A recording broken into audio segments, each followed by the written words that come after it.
সরকারি কলেজের মাঠে ছাত্র দলের ঘাটে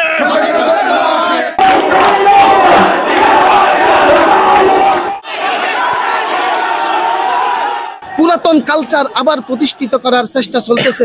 আমরা কোনোদিনও আশা করি না আজকে যেইভাবে ছাত্র দলের মাধ্যমে বহিরাগতদেরকে এনে আমার ক্যাম্পাসে সাধারণ ছাত্রদের উপর হামলে পড়ার মতো ঘটনা ঘটানো হয়েছে। আমরা কক্সবাজার কলেজে শান্তিপূর্ণ পরিবেশকে অশান্তি করতে চাই না।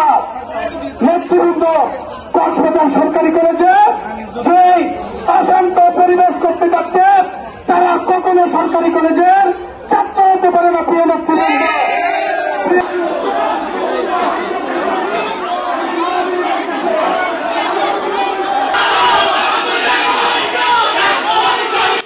আমরা চাই আমাদের কলেজ ক্যাম্পাস কোনো রাজনীতি মুক্ত থাকুক, এখানে রাজনীতির প্রভাব যেন না পড়ে। আমরা রাজনৈতিক প্রভাবে প্রভাবিত হতে চাই না। আমরা চাই আমাদের কলেজ ক্যাম্পাস যেন শান্ত থাকে। তো আমাদের কলেজ ক্যাম্পাস শান্ত থাকলে বিভিন্ন স্টুডেন্ট দূর দূরান্ত থেকে আমাদের কলেজে পড়ালেখা করতে আসে। এই কলেজের একটা সুনাম আছে, এই কলেজের সুনাম যেন আমাদের পূর্ণ না হয়। আমরা স্টুডেন্টরা সবসময় প্রস্তুত আছি এর প্রতিবাদ করার জন্য। সবসময় যে কোনো সময়ে আমরা স্টুডেন্টরা এর প্রতিবাদ করব। আমরা চাই আমাদের কলেজ ক্যাম্পাস যেন শান্ত থাকে।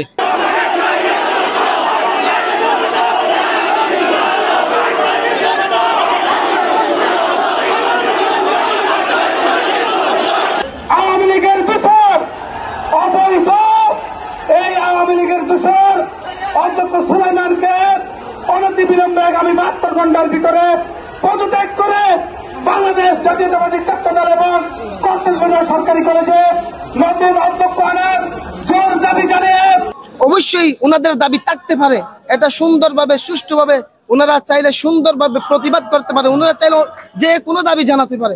আমরা এগুলা মেনে নিব, কারণ যৌক্তিক দাবি ওনারা জানাতেই পারে। এটা যদি প্রয়োজন হয় এটা প্রশাসন, আমাদের কলেজ প্রশাসন আছে এবং শিক্ষা মন্ত্রণালয় আছে, ঊর্ধ্বতন কর্মকর্তা আছে, সবখানে ওনারা দাবি জানাতে পারে। তাদেরকে যথোপযুক্ত শাস্তি প্রদানের জন্য এবং যে মেয়ে ম্যাডামকে নিয়ে কুরুচিপূর্ণ ব্যঙ্গাত্মক প্রশ্ন করেছে তাকে কলেজ থেকে বহিষ্কারের জন্য দাবি জানাচ্ছি। ফেসিবাদের দূষণ, গুপ্ত সংগঠনের দূষণ সুলাইমান যদি স্বেচ্ছায় পদত্যাগ না করে আমরা আজকের পর থেকে আরো বৃহত্তর আন্দোলন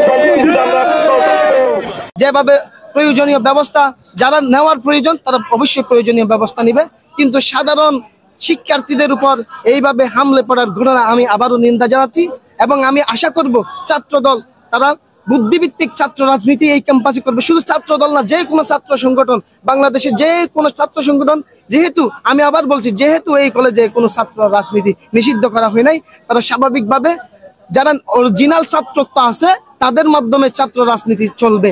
বহিরাগতদের মাধ্যমে যদি কোনো ছাত্র রাজনীতির কমিটি দেওয়া হয় এই সাধারণ ছাত্র সমাজ এই কলেজের কক্সবাজার সরকারি কলেজের ছাত্ররা এটাও প্রত্যাখ্যান করবে, এটাও প্রত্যাখ্যান করবে। এই কলেজের ধর্ম ব্যবসায়ীদের সমর্থিত স্বাধীনতা বিরোধী শক্তি এই সুলাইমানের পদত্যাগ দাবি করছি এবং তার সাথে সাথে এই কলেজের যে নেত্রীকে নিয়ে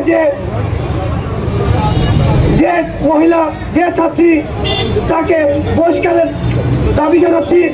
অবিলম্বে যদি এই অধ্যক্ষ মহোদয়কে যদি এই কক্সবাজার সরকারি কলেজ থেকে যদি পদত্যাগ না করে আমরা কঠোর আন্দোলনে যাব এবং আন্দোলনের মাধ্যমে তাকে সাথে সাথে আমরা ওই মেয়েকে পরীক্ষার একজন প্রতিযোগী হিসাবে বাতিল করিয়েছি এবং ছাত্রদলের দাবির প্রেক্ষিতে সেদিনে কিন্তু ছাত্রদলের দাবির প্রেক্ষিতেই আমরা প্রিন্সিপাল স্যারের রুমে পরে অনুষ্ঠান শেষে প্রিন্সিপাল স্যারের রুমে ওই মেয়েকে নিয়ে গিয়ে সবার সামনে এখানে শুধু বৈষম্যবিরোধী ছাত্র আন্দোলন ছিল না, এখানে ছাত্রদলও ছিল, ছাত্র শিবির ছিল, পাশাপাশি ছাত্রপক্ষ ছিল এবং আরো ক্রিয়াশীল যত ছাত্র সংগঠন ছিল আমরা সবাই ছিলাম এবং কলেজের সিনিয়র যারা ডিপার্টমেন্ট প্রধান তারাও ছিল এবং প্রিন্সিপাল স্যার নিজেই ওই মেয়েকে ডেকে ওই মেয়ে ওইখানে সবার সামনে ক্ষমা প্রার্থনা করছিল। এটা ওই দিনে শেষ হয়ে গেছিল। এবং